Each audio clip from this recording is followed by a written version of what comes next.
Good evening, students. Today I am going to tell you about the improving of the soil fertility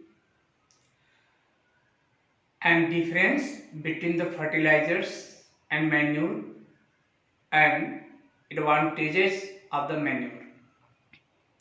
Come at the point of improving of the soil fertility. When crops are grown in a same field season after season, the nutrients in the soil used up by the crops and yield of the crops affected. जब हम season by season किसी crops को एक ही खेत में बार बार बोते हैं तो उसका न्यूट्रिएंट्स सॉइल का न्यूट्रिएंट्स घट जाता है, जिससे उसके सॉइल की फर्टिलिटी के इम्प्रूव के लिए हमको कार्य करना पड़ता है। और इस इम्प्रूवमेंट में हम कई प्रोसेस अपनाते हैं, जैसे by fallowing and second by crop rotation, third by multiple cropping and next by adding the nutrients. By fallowing, fallowing means चौमस। अगर किसी खेत में बार बार हम किसी क्रॉप का उत्पादन लेते हैं तो उसकी फर्टिलिटी घटने पर हम उसको चौमस रख देते हैं, मतलब एक या दो सीजन के लिए उसको हम जोत करके छोड़ देते हैं। जोत करके छोड़ने से उसमें फर्टिलिटी बढ़ती है। कैसे? This is a part of field is lefted one or more than one season after plowing. The microorganisms which are located inside the soils and the dead materials as well as which are found in the soil add the nutrients. In this form they form the humus, resulting increase the soil fertility. जो soil के अंदर micro organisms होते हैं अपने activity द्वारा soil की fertility को बढ़ा देते हैं। ये हो गया आपका फैलोइंग, मतलब चौमस रख करके। दूसरा आता है crop rotation. Here necessary to understand what is the crop rotation. The growing of the different crops in a field over the successive years to avoid depleting the nutrients in soil is called the crop rotation। मतलब एक season हमने जो crops की sowing किए हैं, अगला वही season आता है तो हम दूसरे क्रॉप की सोइंग करेंगे। जैसे when we sow the wheat in a that field and in next season we sow the pea, grams, etc. are dicotyledon crops, that is known as in the botany leguminous plant or crops. And you already know the leguminous crops have the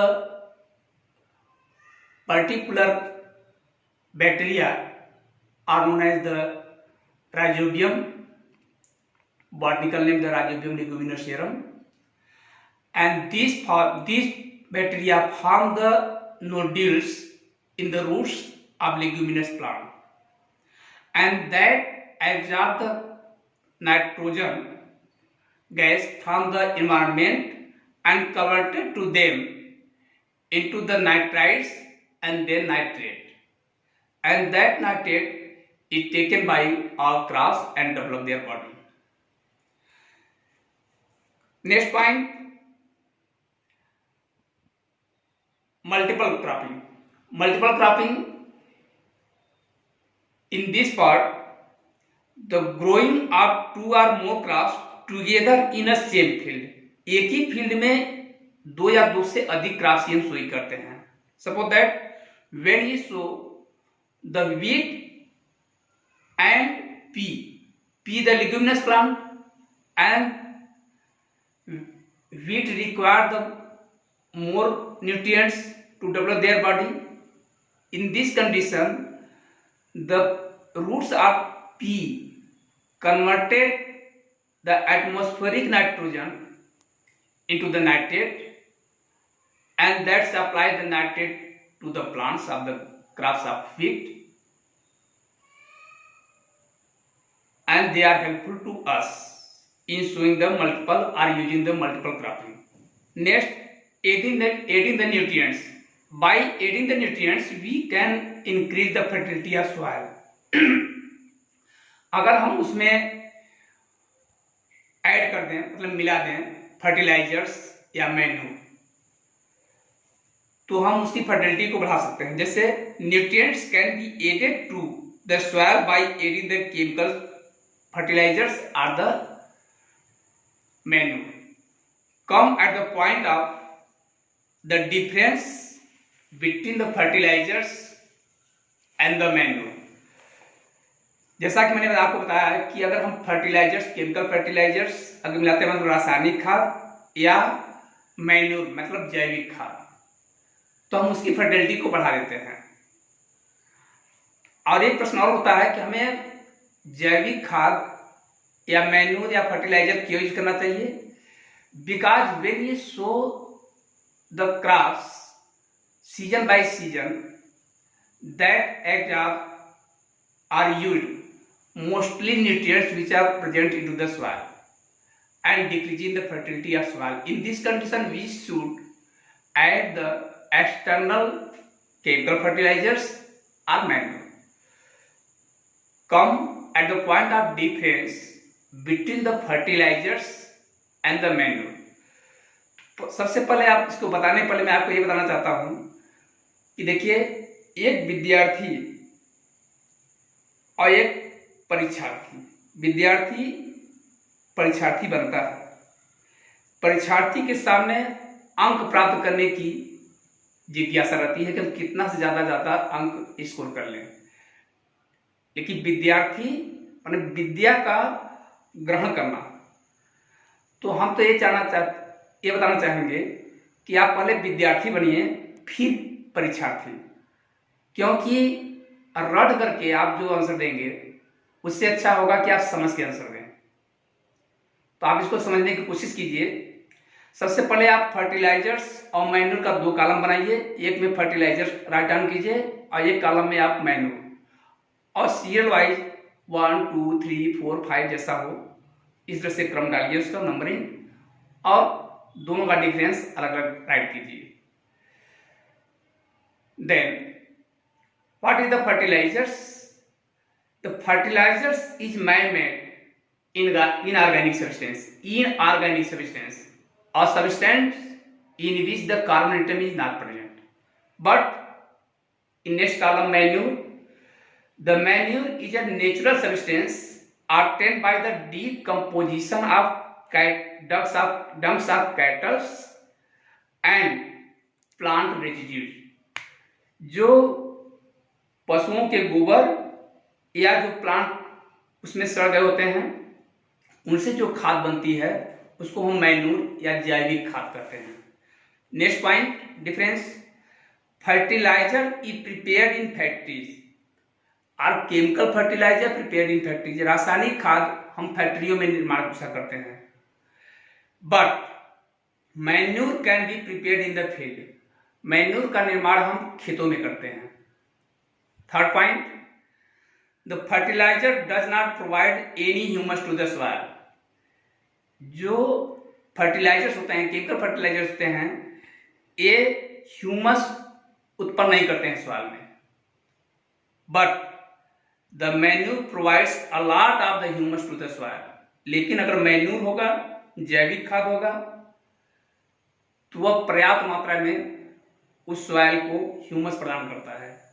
Fourth point, fertilizers are very rich in plant nutrients like nitrogen, phosphorus, potassium. Fertilisers में पर्याप्त मात्रा में fertilisers होते हैं, plant में पर्याप्त मात्रा में पाए जाते हैं. But manure is relatively less rich in plant nutrients, लेकिन मैन्योर प्लांट में फर्टिलाइजर की कंपेयर में कम पाए जाते हैं।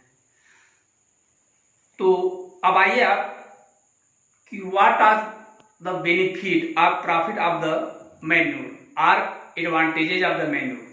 तो we should write the heading the advantages of manure. पहले आप हेडिंग डालिए। The organic manure is considered better than the fertilisers. आप जानते हैं कि ऑर्गेनिक जो मैन्योर्स होते हैं वो फर्टिलाइजर के कंपेयर में अच्छे होते हैं। क्यों अच्छे होते हैं? क्रम वाइज आप राइट कीजिए। फर्स्ट, इट मतलब manures increase the water holding capacity in the soil. Manure water holding capacity को बढ़ाता है, मतलब वाटर को ज्यादा देर तक संग्रहित करने की क्षमता मैन्योर में अधिक होती है। Second point, it makes the soil porous due to the exchange of gases become easy. ये पोरस माने सरंध्र, रंध्र मानेटली छिद्र उसमें पाए जाते हैं, जिससे कि उससे होकर के उस छिद्र से होकर के हवा अंदर तक प्रवेश करती है, जिससे रूट को रेस्पिरेशन में सहायता मिलती है और पेनिट्रेट करके वो दूर तक बढ़ता भी है। Third, it increase the number of friendly microbes. आप जानते हैं माइक्रोब्स माने माइक्रो ऑर्गेनिजम्स, ये फ्रेंडली बिहेव करता है। जैसे आप जानते हैं कि जैसे हम आपसे कोई समझौता करें, आपसे हम लाभ लें और आपको लाभ न दें तो आप नाराज हो जाएंगे, हमारा आपका संबंध हट जाएगा। उसी तरह से जो माइक्रो ऑर्गेनिज्म होते हैं, अगर आपको बेनिफिट दे रहे हैं तो वो भी आपसे बेनिफिट लेते हैं। किस रूप में?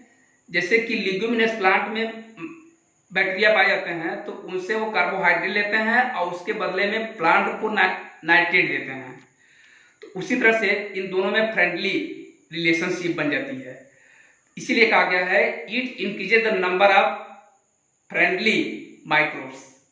जो मैन्योर होते हैं ये माइक्रोब्स से फ्रेंडली बिहेव करते हैं। And next point, it improve the texture of the soil. ये सॉइल की फर्टिलिटी में ग्रोथ करते हैं। Now I am finished this topic, and in next video I will tell you about the harvesting. Thanks.